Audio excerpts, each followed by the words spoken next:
I'll go through and we'll scrub, use the policies list and play music at night and have a good old time. Uh-oh, Scorp is here.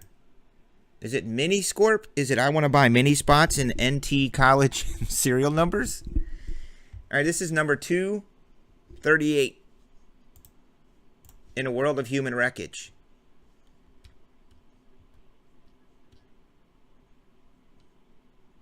Oh, the Columbia House things. Yep. In a world of... Well, here's one of my prized possessions, and then we'll run this randomizer. But up there on the wall, next to Anthony Daniels, is a Green Day Dookie poster. And that is signed by the entire band. That's the backstage pass. And it's signed by the band. And then the CD above Mike's head is also signed. That was 1998 Dookie tour.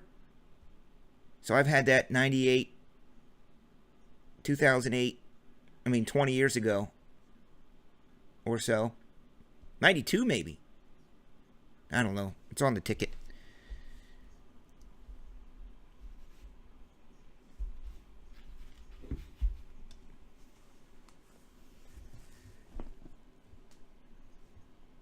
In a world of human wreckage. This is number 238. Thanks, guys. We get a little sidetracked with music on these slow nights. You know, it is Sanderson Cup Eve and all. We are going to have some fun. I get a little bit depressed. I really do get a little depressed when I think about all the stuff I used to have that I would get because I worked for an independent promoter at the time before Epic. So we would get invited to every show, every listening party, every event, and we would take pictures with the bands, and they would sign stuff for us. The labels would have stuff signed for all of us because we were like their VIP guests or whatever. And I would always get drumsticks and 8x10s, and they would sign CD covers back in the day. And I don't know what the hell happened to everything. I don't know. Even when I worked with Epic, man, I would be like a 3-day tour with Korn or Incubus or Audio Slave, and I would get stuff signed all the time for radio. And I never got anything for myself. I always got it for the radio guys. I guess I was jaded. You know? I did keep all my ticket stubs, though. I have a big, giant, like, freaking thing of ticket stubs from every show I went to, just about. And backstage passes, I have all those. I kept all my passes. But, it was in the inception of... I remember going to dinner with, what's the blonde chick's name? Not Brittany, the other one. Jessica Simpson at just a little local restaurant across the street from our office outside of Baltimore. But Jessica and her dad was her manager at the time. And a couple other entourage people, but she was literally like 16 years old or something ridiculous. Same thing with Brittany. Brittany came by the office with her mom to meet us. Someone has those pictures still. I know a girl who still, she kept all of her stuff. Actually, the girl Colby I worked with, she was smart. She kept all of her stuff, and now she opened up a pizza shop called Rockstar Pizza. No, Chris was with Audio Slave, and I did meet him. Yes, I did meet and greets with Chris, absolutely. The thing is, though, when I would go backstage, when I would get there, Chris would always be in his own little room, but that was my band. In fact, Audio Slave was my last show before Epic started firing everybody when the music industry tanked. They had 2 shows in Chicago. They were my last 2 shows.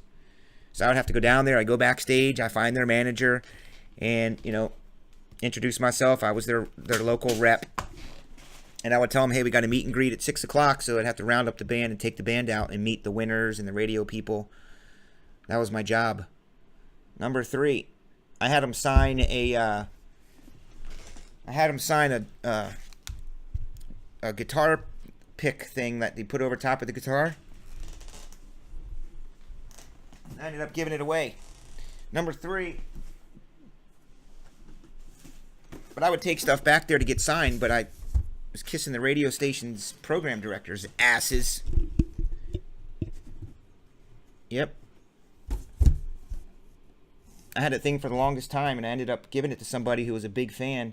But I was a dumbass because on the pick guard, a guitar pick guard has a plastic coating over it, and I didn't know that. And they signed the pick guard, the entire band signed it, Audioslave, and I didn't take off the plastic thing that for them to sign, so they signed the plastic covering, and over time it started to get worn off.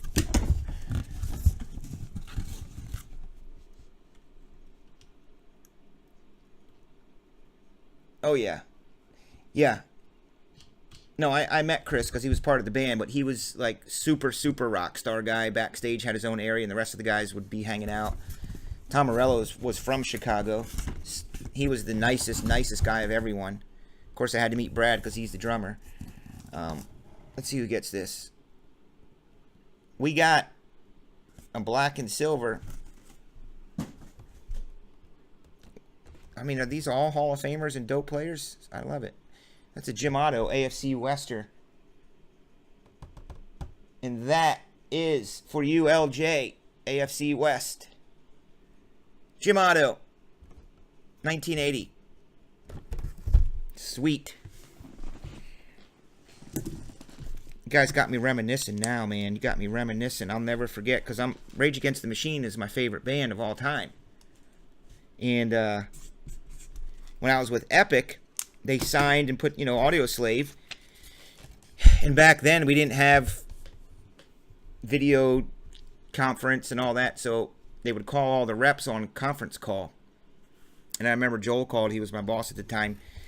And he wanted to play the new Audioslave. And I remember him saying, "All right, you MFers, are you ready to hear this effing stuff? Get ready." And he blasted Cochise.